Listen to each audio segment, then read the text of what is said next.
औज़ुबिल्लाहिमिनश्शैतानिर्रजीम बिस्मिल्लाहिर्रहमानिर्रहीम अस्सलामु अलैकुम। दोस्तों, तारीख़ इस्लाम ऐसे ऐसे जंगजुओं, सिपा सालारों और दानश्वरों से भरी पड़ी है कि जिनकी अज़मत व शुजाअत और बहादुरी की दास्तानें सुनकर मुसलमान तो मुसलमान, गैर मुस्लिम भी अश अश कर उठते हैं। तारीख़ इस्लाम में खिलाफ़त अब्बासिया और खिलाफ़त उस्मानिया वो अजीम अदवार हैं जिनमें इस्लाम तेज़ी से फैला। लिहाजा आज की वीडियो में हम आपको सल्तनत उस्मानिया के एक ऐसे किरदार की हकीकत बताएंगे जिसने 126 साल ज़िंदगी में इस्लाम के नाम पर कई जंगें लड़ी और लाखों काफरों और सलीबियों को वासिल जहन्नम किया। ये शख्स कौन था और इसका ताल्लुक़ किस इलाके से था? आइए इस्लाम के इस अजीम बहादुर सिपा सालार और मुजाहिद के बारे में मुकम्मल तफसील जानते हैं। दोस्तों, 13वीं सदी ईस्वी के आगाज़ में सल्तनत अब्बासिया का ख़ात्मा हुआ। ये वो दौर था जब उम्मत मुसलमा एक नाजुक दौर से गुजर रही थी। इस दौर में दुनिया के नक्शे पर एक और सल्तनत उभरना शुरू हुई।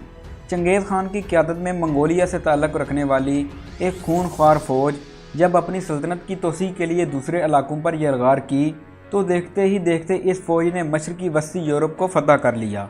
यही नहीं, इस जंगजू फ़ौज ने बर्र-ए-सग़ीर पाक व हिंद, चीन और खलीज फ़ारस तक के इलाका जात पर अपनी ताकत की धाक बिठा ली और इसके बाद इन इलाका जात में हुकूमत कायम करने में भी कामयाब हो गई। दोस्तों, मंगोल फ़ौज ने जो ज़ुल्म व बर्बरियत की दास्तान रकम की है वो रहती दुनिया तक तारीख़ के स्याह सफ़ात का हिस्सा रहेगी। मंगोल फ़ौज ने तमाम तर हौलनाकियों और कामयाबियों के साथ एक मुसल्लह और सख्त जान फ़ौज के साथ ईरान की जानब रुख किया और ईरान पहुंचकर उन्होंने देखा कि तुर्क कबाइल खैमा बस्तियों में तकसीम हो चुके हैं। तुर्क कबाइल खाना बदोश थे और कबाइल में बटे हुए थे। इन कबीलों का कोई ठिकाना नहीं होता था। ये सर्दियों में गर्म जगह जबकि गर्मियों में सर्द जगहों की जानब हिजरत करते रहते थे। ताहम इन कबीलों में काई कबीला सबसे मजबूत और तादाद में भी कुछ बड़ा था क्योंकि इनके पास दानश्वरों और जंगजुओं की बड़ी तादाद मौजूद थी। दोस्तों, काई कबीले के सरदार सुलेमान शाह को समझदार और बहादुर सिपा सालार माना जाता था। यही वजह है कि उन्हें तुर्कों का सबसे कामयाब सरदार माना जाता है, जबकि इनके तीसरे बेटे अर्तुगरुल गाज़ी की बहादुरी और शुजाअत के किस्से भी तारीख़ का एक अहम हिस्सा हैं। दोस्तों, काई कबीले की असल ताकत एक और इंतहाई बहादुर शख्सियत भी थी। मौरख़ीन ने इस मुजाहिद का नाम गाज़ी तुर्गुत अलब बे यानी गाज़ी नूरकुल सिपाही दर्ज किया है। गाज़ी तुर्गुत अलब के वालिदैन को बचपन में मंगोलों ने कत्ल कर दिया था। उनके अलावा दो और मुजाहिदीन सिपा सालार बमसी बेरक और दुआन अलब के वालिदैन को भी मंगोलों ने कत्ल कर दिया था। यूँ गाज़ी तुर्गुत अलब, गाज़ी बमसी बेरक और गाज़ी दुआन अलब को सुलेमान शाह ने अपनी सरपरस्ती में लेकर उनकी तरबियत की। यूँ इन तीनों सिपाहियों का बचपन अर्तुगरुल गाज़ी के साथ गुजरा। वो हर वक्त उनके साथ होते थे, हर जंग में उनका साथ देते थे। गाज़ी तुर्गुत अलब इस्लाम के उन मुजाहिदीन में शुमार होते हैं जिन्होंने एक सदी से ज़्यादा इस्लाम की रोशनी को दुनिया के कोने कोने में फैलाने की खातर कुफ़ार से बेशुमार जंगें लड़ी और लाखों काफरों को वासिल जहन्नम किया।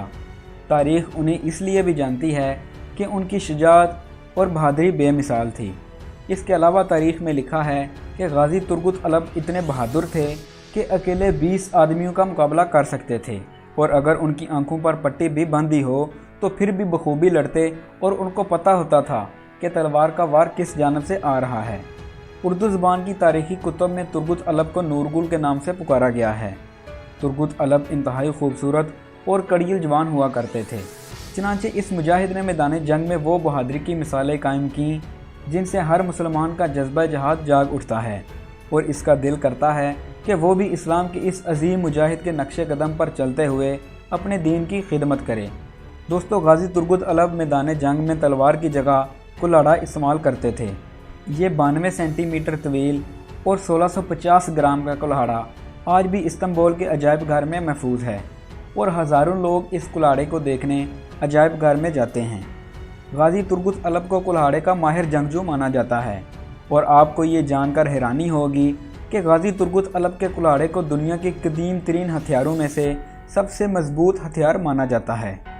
अर्तुगरुल गाज़ी की वफ़ात तक तुर्गुत अलब उनके वफ़ादार साथी और उनकी फ़ौज के सिपा सालार रहे।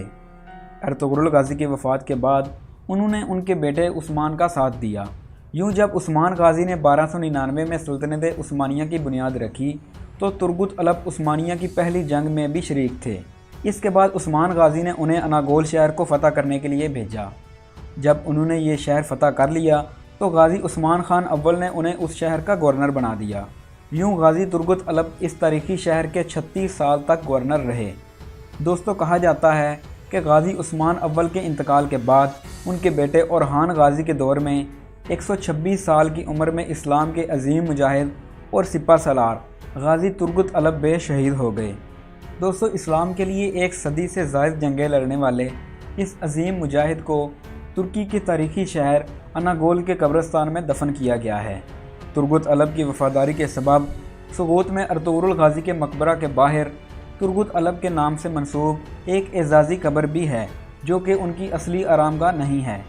1877 میں روس ترک کی جنگ کے دوران موجودہ بلغاریہ کے مسلمانوں نے ایک شہر بسایا جس کا نام سلطان کے مشورہ سے ترغت الب کے نام پر ترغوتالپ رکھا گیا۔ 1986 میں اس علاقہ کو قصبہ کا درجہ دیا گیا۔ آخر میں اللہ تعالیٰ سے دعا ہے کہ اللہ کریم اس عظیم مجاہد اور سپہ سالار کے مزید درجات بلند فرمائے اور ہمیں ان کی زندگی پر عمل کرنے کی توفیق عطا فرمائے۔ اگر آپ کو ویڈیو انفارمیٹیو لگی ہو تو ہمارے چینل کو سبسکرائب کریں اور بیل آئیکن پر کلک کریں۔ تو ملتے ہیں ایک نئی ویڈیو کے ساتھ، تب تک کے لیے اللہ حافظ۔